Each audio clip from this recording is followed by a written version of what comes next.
Time for News Are Live on GBC News. Good afternoon, I'm Sir Welcome to the news. The Ghana Broadcasting Corporation has trained more than 50 members of its staff in digital content production as part of GBC's transformation drive. This capacity building effort is to improve on the public service broadcasters' news production and strategic content publication while helping to attract more business. The staff went through intensive training as part of GBC's new media integration project. The objective is to help provide news content in an efficient and cost-effective way across all platforms. The trainees were exposed to latest digital tools in news gathering and dissemination. The Director General of GBC, Professor Al-Hassan Amin, implored the participants to use the acquired skills to help improve content delivery.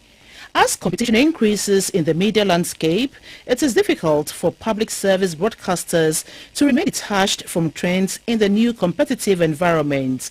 With GBC's latest investment in broadcast technology, it is a pointer that the public service broadcaster is certainly not being left behind. President Akufo-Addo is in the eastern region on a 3-day tour to inspect some ongoing projects and inaugurate some completed projects. On the president's team are the Minister for Rural Development, Mr. Dan Botwe, the Health Minister, Mr. Kweku Agyeman-Manu, the Regional Minister, Mr. Seth Champon, and other members of the NPP. Our Eastern Regional Correspondent, Michael Tay Amate, is on the phone line with some details of the president's visit. Hello, good afternoon, Michael. Hello, afternoon. Michael, so the president has arrived. What has he checked off his list? Well, I thank you for the gentleman of the land and Saturday 10:45 a.m. arrived in the region to embark on the Pitwa. So he's ongoing project. His first point of visit was the call of where he was granted a radio interview at Okumba FM. That during the council, they talked about the policy. They said that the president's policy is going to stay. And he will do everything possible to maintain it to benefit the generation. He is also on top of the 151,000. That is still ongoing. And there is some districts that did not receive attention. We will receive attention very soon. And every district in the 60 region in this country will get its share of the 1 district, 1 capital. It is also point that the FPT is ready to break the APS cycle because of the numerous interventions that the government is putting in place. So that comes to the core of the hope that because of the intervention, Ghanaians will continue to renew the mandate of the FPT to continue their good work for the country. From the region that we consider to a FPT, where he started the renovation work at the FPT government hospital, and he charged the contractor to speed up work to complete the project on schedule. From Peru FPT hospital, also proceeded to Ibajo, where he cut the sword for the reconstruction of the Braiso BV, Ayenso route, and also upgrading of the Gro Seyasu route. From there, he proceeded to Obo, where he said a successful on the Obo, Otaberima Ipa, Afarigan, and also in discussed issues of concern the Obo area. And the Obo, Otaberima Ipa, Afarigan, also put the problem that they are facing in the area across. One of the problems that the police put, in fact, there is a recent increase of a country area. So we call for the president to do the list to establish the people to reduce crime rate in the area. So now the president and Mr. Torad are heading towards Bukodia, where we will commission great government factory over there, and then also commission the assembly door for new government, North Municipal Assembly. Go to place tomorrow, the president will continue the tour to his first and ongoing work at Obi, a great government hospital. He will continue his tour at the hospital and also commission the Capital and Vocational Institute. From there, he also paid a call on the Okapini Otiadio Kwesi Apo. And also at the tomorrow at exactly 1:30 p.m. they also committing the Kwapinchu factory to ensure that the youth over there got a job to do over there. Then God willing, he also depart to a group where he also commissioned the Okre Assembly, new complex over there. Then God willing, Thursday he wrap up the store and also pay a courtesy call on the chief of Adensu. He also depart to Achin Shredu at exactly 10:30 a.m. where he also pay a courtesy call to Shredu chief over there. Exactly 11:30, he also commissioned the Green Park District Assembly office. Then from there, the president will proceed to Achin or down where he spread the Achin or down market and the fire disaster scene at exactly 12:15 p.m.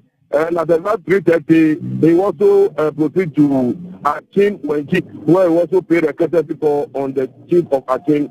Then from there, he will wrap up his work and head towards Accra. International correspondent. The Kaneshie District Court has adjourned the case involving one Richard Apia suspected to have murdered two children in Abisim in the region to October 25, 2021. The adjournment became necessary as the magistrate on the case, Madam Ama Adumakukwachi, has taken her annual leave. At the last sitting, prosecution informed the court that they were waiting for the post-mortem examination reports on the remains of the deceased. Chief Inspector Lawrence Anani told the Kaneshie District Court that autopsy on the two victims have been carried out and reports will be made available to the court. The suspect, Richard Apia, 28, has already been in court twice after his arrest. He was, however, not present for the hearing on Tuesday, October 5, 2021. According to the prosecutor, at the last hearing, they were waiting for the full examination report from the medical officer to enable them forward the duplicate docket to the Attorney General's office for advice. To this end, the prosecutor prayed the court for a short adjournment to enable them wrap up their report. Richard Apia is alleged to have murdered two young boys and kept some of their body parts in a fridge in his house, even though the charges and the facts were read to him in open court on August 26. When he first appeared, his plea was not taken. We're still watching News live on GBC News. It came as a big surprise to many on Tuesday morning that newly installed crash barriers at the Pokwasi interchange have been stolen, along with 40 street lights.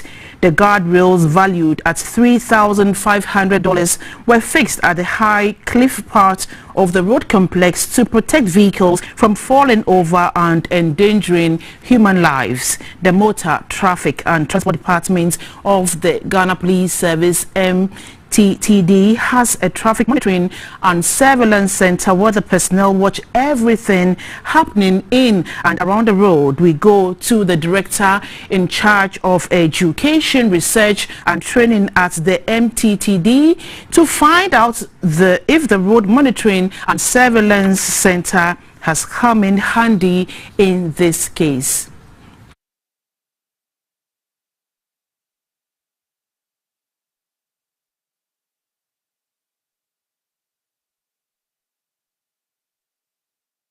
Court and the General Overseer of Glorious Word Power Ministry International, Reverend Isaac Owusu-Bempah, and two of his church members are facing fresh charges. The charges follow the withdrawal of the previous charge sheet by prosecution, where the pastor and 5 others were standing trial. The 3 have pleaded not guilty to 4 fresh charges, namely offensive conduct conducive to the breach of peace and threat of death. The new charges border on a threat to kill the complainant, one Madam Patricia Oduro-Kwarteng, popularly known as Nana Agrada. The accused persons were granted bail by the Circuit Court 1, presided over by Madam Owusu Apia, after defense lawyer Mr. Gary Makumafo prayed for bail for them.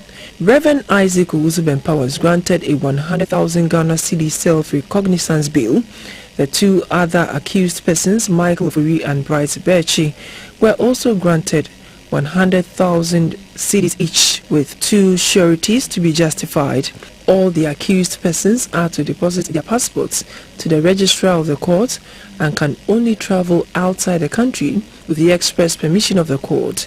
They are also to report to the police once every 2 weeks until the final determination of the matter. The case has been adjourned to November 10, 2021 for case management conference. In a related development, Reverend Owusu Bempa and 3 other persons who were discharged, that is Michael Boateng, Frederick Ohini and Nathaniel Ajikum, are appearing before the Circuit Court too in respect to the injured police officers in the case. Stories on the stolen crash barriers at the Pokwasi interchange, and this came as a surprise to many. On Tuesday morning, the guardrails valued at $3,500 were fixed at the High Cliff part of the road complex to protect vehicles from falling over and endangering the human lives. We have on the phone line Superintendent Alex Obin of the MTTD to tell us more. Good afternoon, SP Alex Obin. Good afternoon. And thank you very much for joining us. Thank you, ma'am. Please, what do you make of the burglary at the Pokwasi interchange? First of all, thank you for the opportunity. And for me to also clarify that now I'm the Director Public Affairs, and on the substantive issues, I think we have received the report of the expropriation of the crash barriers from where they are supposed to be by unscrupulous persons. And Amasaman Police Command have set investigation process in motion, and with the aim of looking out for those who remove these illegally, and the vehicle they used in conveying sale. We will, at this moment, to be in touch with the community and appealing to all in sundry to be forthcoming with information that will assist police in determining who and what were involved in these crimes. Again, we want to give this opportunity to also appeal to the general public to be sensitive and then look out for unusual persons who come within their community and pretend to be working, and then in the process remove certain belongings of the state, i.e., under this circumstance, the East Africa equipment that was removed. So these travel equipment, as well, belong to all of us, and in particular, the residents of Apokwasi. Therefore, we are appealing that anytime we see anywhere any person, irrespective of the inscription they have on them, either removing, detaching, and carrying and conveying and moving public equipment, residents should be interested, road users should be interested to approach, to ask by which authority and why, and to be convinced before such equipment should be given or allowed to be moved from their community.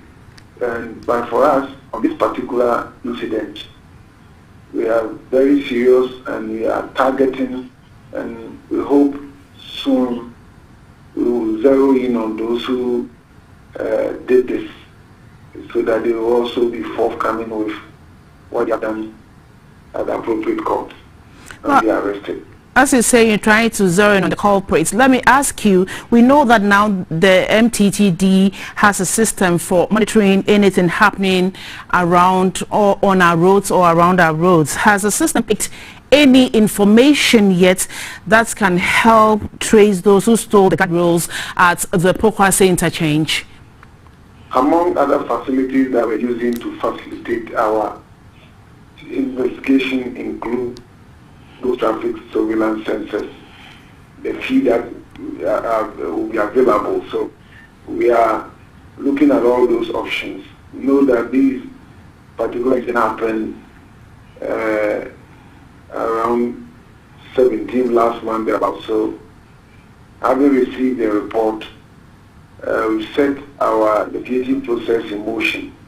We hope, among others, that too will impact on our investigation for us to convince of who the suspects are, what vehicles that we use, where did they move these attempts to, and what date, time, and place, among others. So we hope all these will help us or assist us in determining the miscreants and those suspected criminals who have perpetrated this on Ghanaians and in particular residents of Pokwase.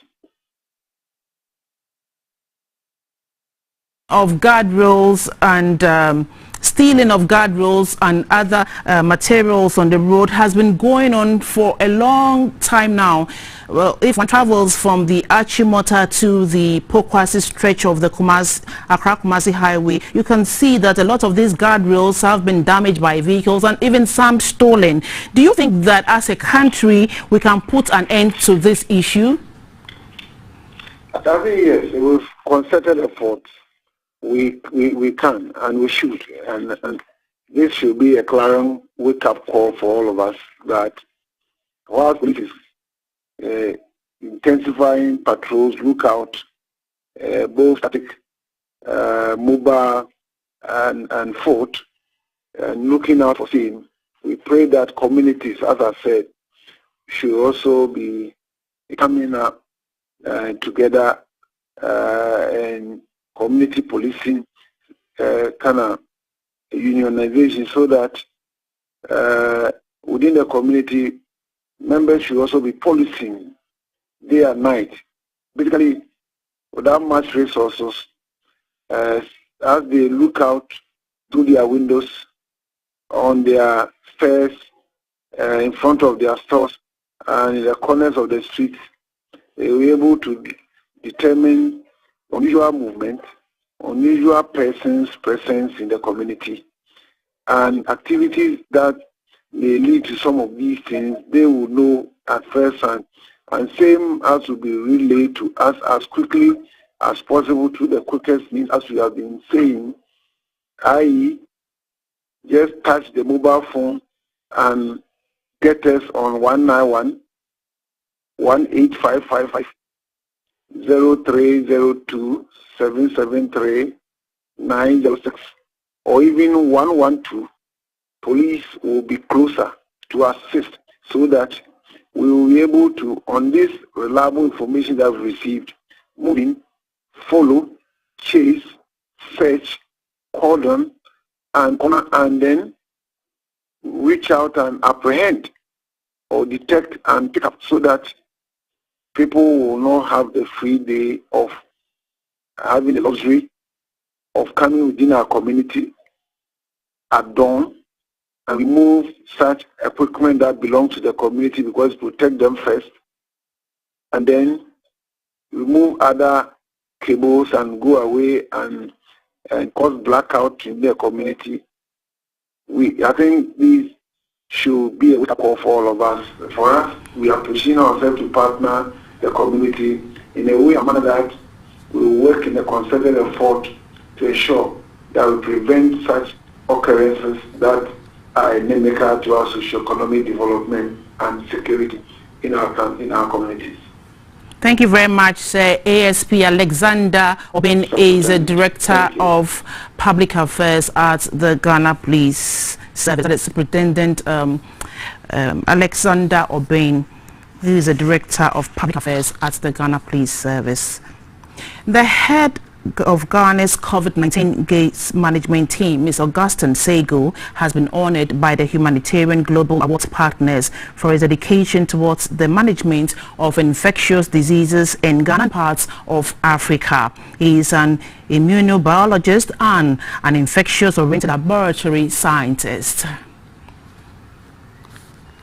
In the last 30 years, he had been at the forefront of the management of the outbreak of most infectious diseases such as cholera, Ebola, and now COVID-19 in and outside Ghana.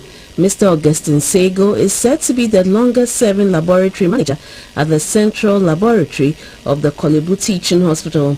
He has been able to expand the existing hematology, chemistry and microbiology units by establishing the immunology unit, which caters for the immune factors of HIV-infected patients. The unit remains the only one in a public health institution in Ghana. Due to his level of expertise, he was released to the Ghana Infectious Diseases Center at the East Municipal Hospital and subsequently asked to lead the case management team. He has trained many laboratory personnel across the country on how to take samples from patients. You've heard about Ebola. You may hear it when it hits West African countries. But by then, I had gone twice in Congo before it came to West Africa. So I had experience. But when you have experience, your experience must be shared. So I trained about 6 people with whom we started here, but then Ghana has to send some doctors to Sierra Leone and Liberia, which I led the team. And all that I do, I will not say that it is by myself, but the leadership of Korle Bu, who saw my ability and let me do what I do as a specialist. Today, he is a proud recipient of the Heroes of COVID-19 award. Mr. Augustine Sego presented and dedicated the award to the Korle Bu Teaching Hospital. The chief executive of the Korle Bu Teaching Hospital, Dr. Opoku Wariampoma, described the awards as well deserved. It's a fitting tribute to Mr. Sego for his dedication and also a good representation of the kind of contribution that staff of Korle Bu Teaching Hospital made towards the fight against COVID-19. Dr. Opoku Wariampoma says a needs assessment of the hospital has been done, for which personnel would be trained in the various specialties. Sarah Fori, GBC News, Korle Bu Teaching Hospital, Accra. The month of October is Breast Cancer Awareness Month. It is a worldwide campaign to raise awareness about the impact of breast cancer. According to data from the International Agency for Cancer Research, globally about 1.7 million new cases are recorded, with about 522,000 women and girls dying from the condition every year. According to the World Health Organization, the incidence of breast cancer is rising steadily in low and middle income countries due to increased life expectancy, changing reproductive patterns which have been identified to include later age at first childbirth, less breastfeeding and the adoption of Western lifestyles. Joining us on the phone is the CEO of Breast Care International, Dr. Beatrice Wiafi Adai. Hello, good afternoon, Doc. Good afternoon. Thank you so much for joining News Hour. It is my pleasure. Now, how deadly is breast cancer? So thank you so much, and let me thank your production crew for talking about breast cancer in this pink month. And let me say a very good afternoon to your cherished listeners. breast cancer happens to be the #1 cause of death among women when it comes to oncology steps. And in Ghana, we are recording more than 4,600 cases yearly. And out of this, more than 2,000 die. This is unacceptable. This is about 50% of all the cases that are diagnosed. And this because our people do not go to the hospital early enough. Breast cancer is not painful at the beginning. So even when the woman has found a change in the breast, a lump in the breast, because there's no pain, she thinks there's no danger. And that is why creating awareness about it, educating our people, including our healthcare professionals, is very, very important. Unfortunately, our people are diagnosed early with breast cancer. So it means we are losing a lot of our workforce, a lot of our women with little babies are dying from the disease, and we cannot keep quiet and just look on unconcerned. So this awareness creation is something that we should all join. It's a fight for everyone. Okay, Doc, let's look at the situation here in Ghana. Can you tell us the statistics? Is it alarming? Yeah, I mentioned that 4,600 women and men are diagnosed with breast cancer every year. And this is since 2020. And about 2,000 and over are dying from it. Ghana is ranked the #10 as far as breast cancer burden is concerned in Africa. So our incidence is not that low. Our incidence is high.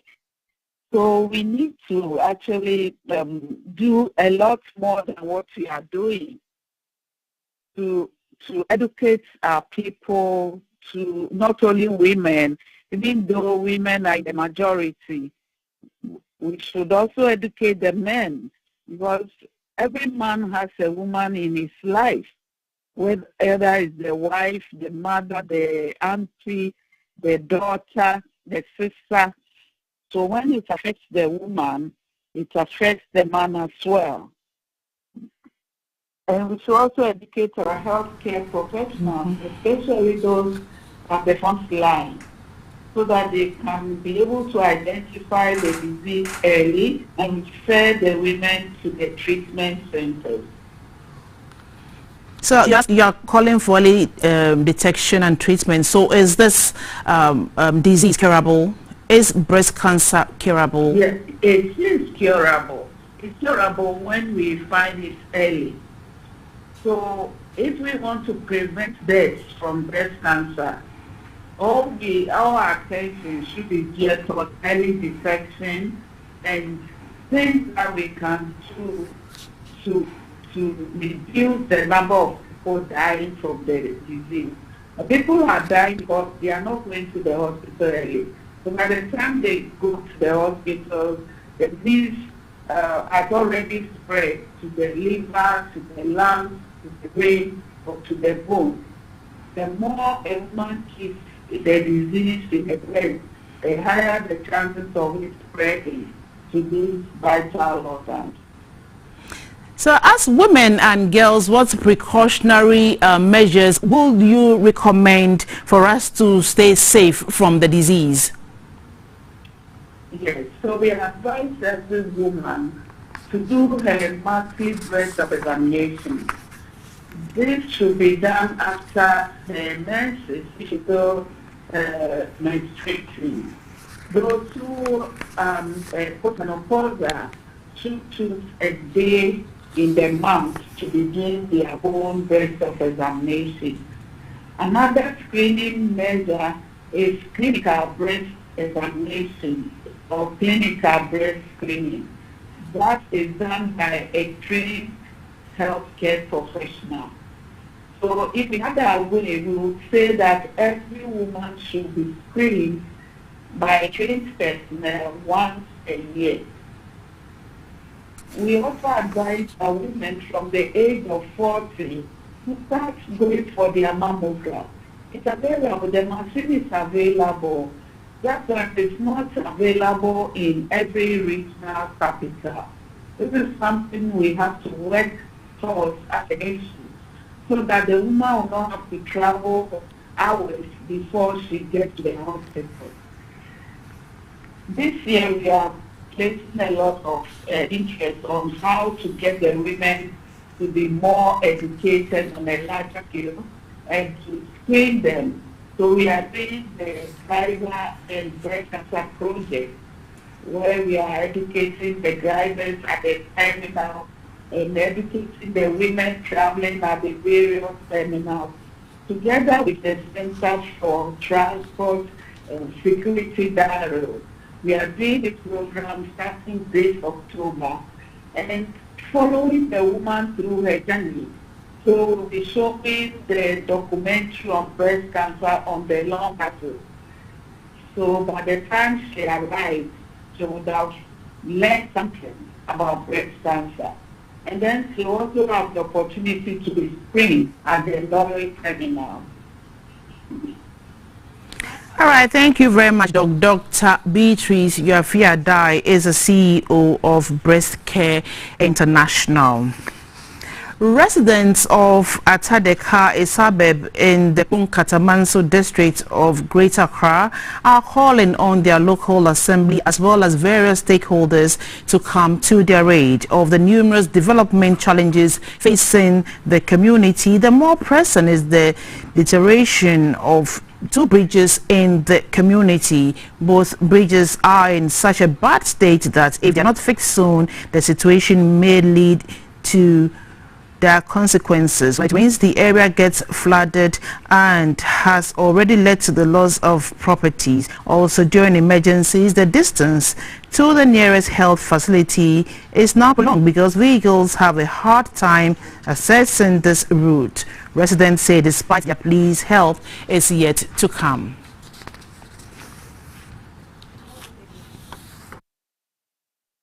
I say, yeah, map no yenka Ghana map no wana. Because anka me prefer say anka assemblyman angasa obewa hanum say na ya kanya me adwen akiro na your contribution in the yes bridge way. And me be antimi amiska area ha ni na na jeji ska sa yes bridge way. Ye ji wie no e wo ho na ayi paye this one e pie e fa ha na bridge ayi nsuo na nam ha sei sa nsuo top kwantim ko school so ho kwantim ko school. If rain fall, even nobody can feel cross. Then we are suffering here, enter our room. We rather later go to the this assembly to come and solve this problem. They are saying that this is a secondary matter. We are dying here. So we are pleading the government to come to our aid, to come and help us for the bridge.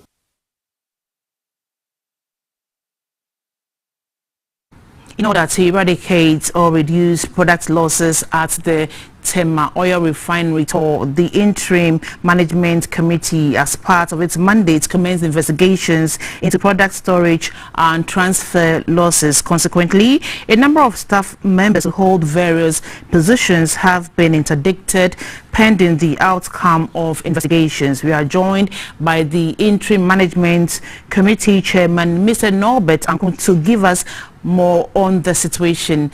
Good afternoon, sir. Good afternoon. Thank you very much for joining us. And please, can you tell us what products are being lost at all?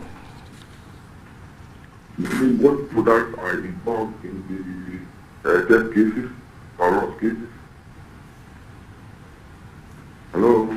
Yes, sir. Can you please go on? I didn't hear you well. Yeah, I want to know the kind of products that are getting missing at Tor. Oh, mainly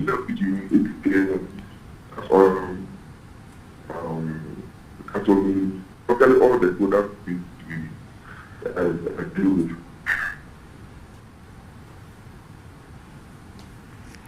Hello?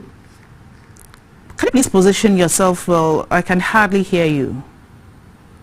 I can hear you, but there's too much noise in the background. Can you hear me well now? I think it's better. Can we have a conversation? Okay. Is it better now? It's far better now, sir. Can we have a conversation now? And so please tell us the kind of products getting missing at all. Oh, basically, all the products in which we deal with. Okay. Namely, LPG, ATK, gas oil, gasoline, everything. That brought it from all these suppliers. So when did Tor realize these product losses? When do you realize this losses? Yeah, when did you realize the situation? Well, these losses have been going on for a while now. Okay? Yeah. So, as part of our activities, we try to find some ways to educate about it. And so, a few days back, we encountered more. That this time, we were not ready to people. So immediately what is done is to establish who are the likely people. And let go about to subject go matter to their investigation. So after the interdictions, what's next? Well, we still in progress. So once we establish that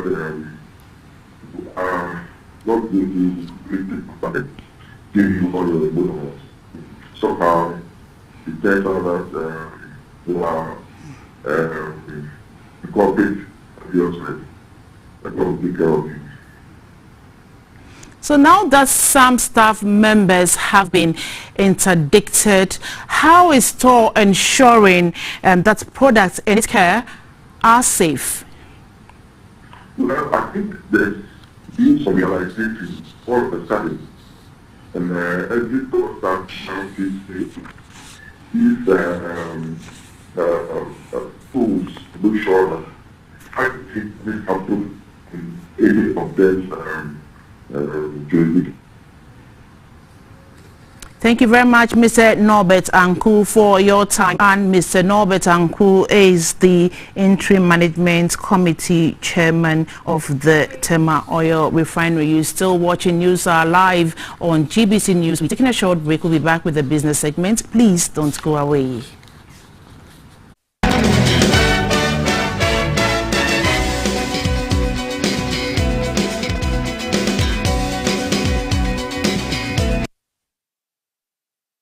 Oh, hello. This is a special thank you message going out to you, and especially you for choosing us as your preferred insurer. We at SIC will continue to work hard towards keeping our promises to you because they are sacred. Thank you very much. Another happy customer. Happy customer service day to you, sir. Let's go. COVID is a baby. Nanso, one jiti na wari shimo wo yemu answer.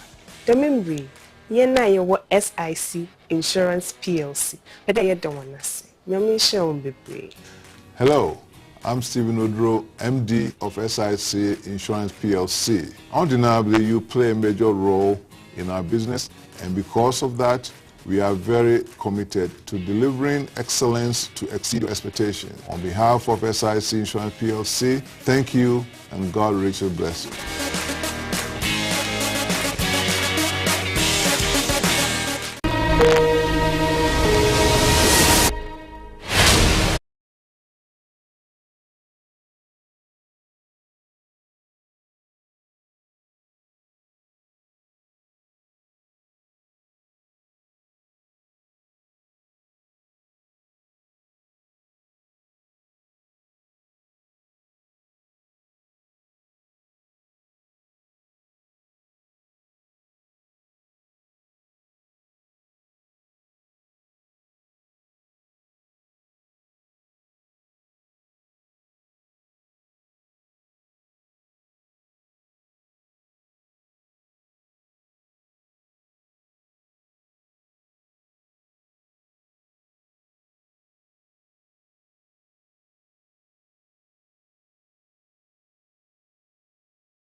notification from your bank telling you how they appreciate your business with them. This is because financial institutions are celebrating their customers this week. The president of the Ghana Association of Bankers, Mr. John Iwa, in an interview with GBC News, said customer complaints always lead to the churning out of more efficient products and services by the banks. From Cairo to Cape Town, customers of banks always look out for one thing, and that is good customer service. Some even say the world has moved on to customer delight, and that is what is driving this week's customer service being observed by the Ghana Association of Bankers. To some banks, the way out is to send messages appreciating the customers, while some too have seized the occasion to expose them to their bouquet of products. The president of the Ghana Association of Bankers, Mr. John Iwa, said customers deserve the best because they are the oxygen banks breathe. The banking industry is a service industry. So if you lose customer service, you have lost your business, or as a Frenchman would say, your reason, like the reason for you being in the industry in the first place. So as banks, we take customer service extremely seriously. And I can tell you on record that in all the banks, the 23 universal banks that we work with, you find that customer service issues are escalated all the way in most of the instances to the board, because that is the reason the bank is in existence. He added that the recent banking survey by the CIMG has provided a diverse criteria to serve as a yardstick by which banks can be measured in the customer service provision. We as banks participated fully. We had representatives of all the banks on the committee that worked on the modalities for assessing the customer service parameters or benchmarks. And the good thing from their assessment or from that engagement is, for the first time, we have come up with an index that you can benchmark. If you say your customer service is good, what are you comparing to say it is good, or comparing with to say it is good? And for the first time, we have something that we can then pick our customer service and see if your customers in general are ranking you at 75%. To what extent is it comparing to other banks in the industry, and by extension in other industries or sectors in the country? According to him, as a human institution, such customer complaints are expected, but these are duly addressed as the banking industry puts the customer first in all their transactions. The University of Ghana will soon offer financial literacy as a course in the next academic year. This was disclosed during the launch of the Estate and Gift Planning Awareness. The university has dedicated the month of October to financial literacy to help educate citizens on the need to plan their financial lives for a better future. Closing the loopholes. The financial literacy movement in Ghana has dedicated the month of October to estate and gift planning and awareness creation. The movement emphasizes the need for everyone to be financially literate. Financial literacy is a skill and behavior that helps you to make sound financial decisions. A lecturer at the University of Ghana Law School, Mr. William Owusu Dimetia, said people plan how their assets should be distributed because death is inevitable. He also mentioned that one of the common forms of estate planning is the use of trust.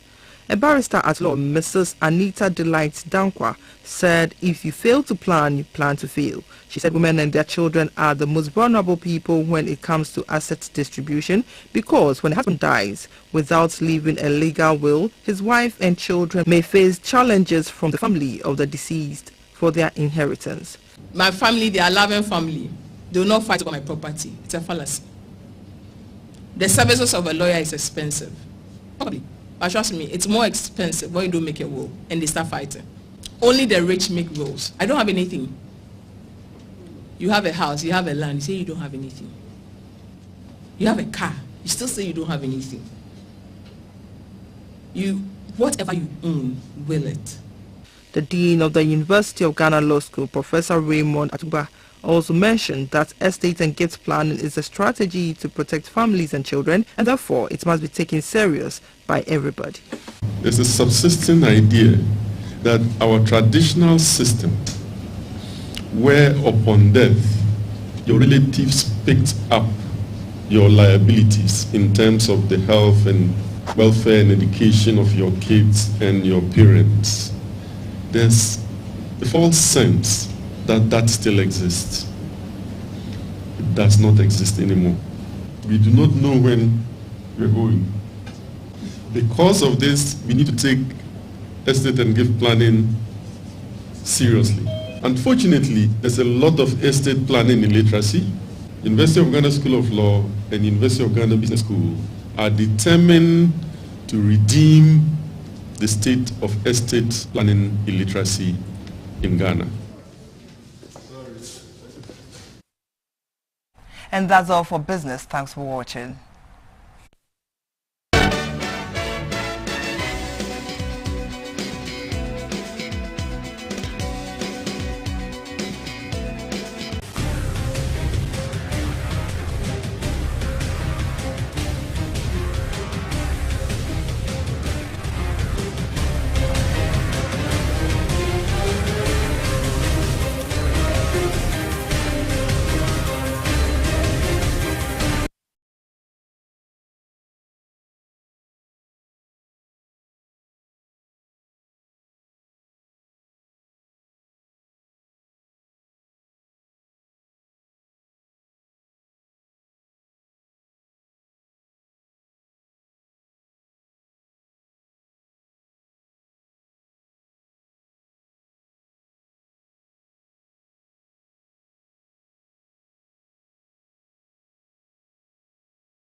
You're welcome to the segment. He's a singer, songwriter, record producer, music director, and multi-instrumentalist.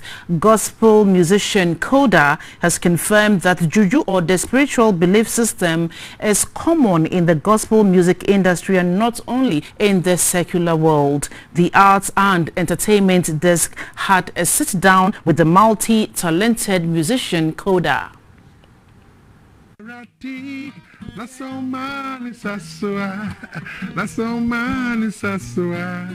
parents named him Kofi Owusu Anto, but the creative world knows him by his initials, Koda. Music has been part of him since he was 10. He speaks about how he chose gospel music over other genres. I would say that gospel for me was by default and later by decision. I was born into a Christian home, but I would say that my ear was also on radio at that time, and so those things too went through my system. But then when I went to secondary school in Fansbim, I decided to give my life to Christ. I decided that though I have all these influences and all these colors, I choose to do gospel music. Hear him about gospel artists collaborating with secular musicians. The path for everybody is different. People have specific instructions, so I can talk for Kofi Bianto. For my set of instructions that I've received so far, I'm strictly into gospel music, so I don't do collaborations with. But if somebody believes that is what God has told them, I think the answer is to God. I wouldn't judge them on that. He speaks on the juju in the world of creative art. My picture went to Benin and back. I think somebody felt I was a thorn in their flesh. And so, but you know the interesting thing about life? You see, life is not like Pepsodent. When you push out of the way, it doesn't mean you are the next person coming. God is the one that decides what will happen tomorrow. You get the thing? So the same thing that happens in the secular world, it happens in the Christian world. But you see, any weapon fashioned against us shall not prosper. Things are not the same anymore. Kistos me, why and sempi. Things are not the same anymore. Kistos me, why and sempi. Koda has many songs to his credit. Eradisauma Onsasoa, Things Are Not the Same, Nkwabodo, and many other hits. Koda has again served his audience with a new song, Keteke. I'm a child of blessing beyond all measure. I have authority over the enemy. Abba Father. Keteke has 13 tracks on the album. The calm and collected artist believes words are powerful and positivity should be the hallmark of every Christian.